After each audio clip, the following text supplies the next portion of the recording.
எல்லா தெய்வங்களையும் வணங்கி எனக்கு இந்த அரிய கலையான ஜோதிட கலையை கற்றுக் கொடுத்த குருவையும் வணங்கி இந்த அருமையான நேரத்தில் நாம் பார்க்க இருப்பது துலாம் ராசிக்கான அதிர்ஷ்டம் தரும் பரிகாரம் குறித்து பார்க்கலாம். இன்று உலகெங்கிலும் பல கோடி மக்கள் வாழ்கின்றனர். இதில் பாதிக்கும் மேற்பட்டோர்கள் வறுமை நிலையிலும் பொருளாதார ரீதியாக நடுத்தர நிலையிலும் தான் வாழ்கின்றனர். மறுபுறம் சிலர் மிகுந்த செல்வ செழிப்போடு பலவிதமான இன்பங்களை அனுபவித்தபடி வாழ்கின்றனர். இதற்கு சமூக பொருளாதார ரீதியான காரணங்களை நாம் குறை கூறினாலும் ஒரு மனிதன் இன்பமான அல்லது துன்பமான வாழ்க்கை வாழ்வதை அவன் பிறக்கும் ராசி நேரம் கொண்டு அறியலாம் என ஜோதிட சாஸ்திரங்கள் கூறுகின்றன. அந்த வகையில் இன்பங்களையும் செல்வம் நிறைந்த வாழ்க்கையை அனுபவிக்கும் யோகம் கொண்ட துலாம் ராசியினர் பற்றியும் அவர்கள் வாழ்வில் சிறப்படைய செய்ய வேண்டிய பரிகாரங்கள் குறித்தும் அறிந்து கொள்ளலாம். ஜோதிட சாஸ்திரத்தில் குறிப்பிடப்படும் ராசி கட்டங்களில் 7ஆவதாக வரும் ராசி துலாம் ராசி ஆகும். இந்த ராசியின் அதிபதியாக இன்பங்களுக்கு காரகனான சுக்கிர பகவான் இருக்கிறார். துலாம் சுக்கிர பகவானின் ஆட்சி வீடு என்பதால் இந்த ராசியில் பிறக்கும் நபர்களின் குடும்பம் பெரும்பாலும் ஓரளவு வசதி படைத்த குடும்பமாகவே இருக்கும்.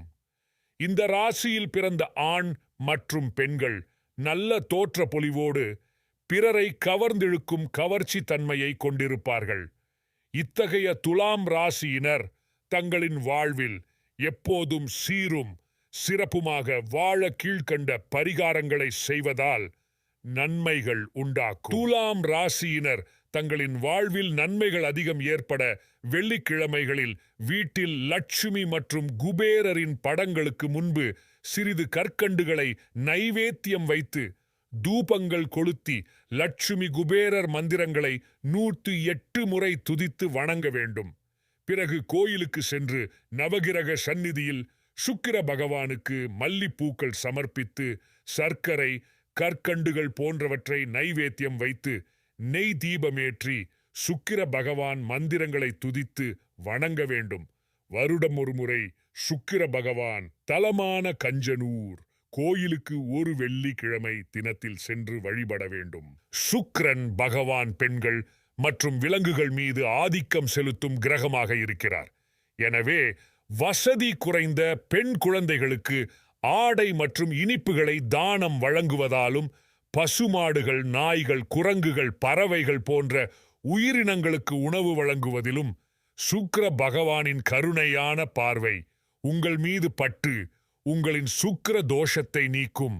உங்கள் வீட்டு பெண்களையோ அல்லது மற்ற பெண்களையோ திட்டுவதோ அடிப்பதோ அவமானம் செய்வதையோ தவிர்ப்பதால் சுக்கிரனின் அருளும் லட்சுமி தேவியின் அருளாட்சிகளும் உங்களுக்கு கிடைத்து பொருளாதார ரீதியில் பல நன்மைகளை உண்டாக்கும். கோயில்கள் மடங்கள் போன்றவற்றிற்கு வெள்ளிக்கிழமையன்று வெள்ளை நிற வெண்ணெய் கட்டிகளையும் பசும்பாலையும் தானமளிப்பது நல்லது.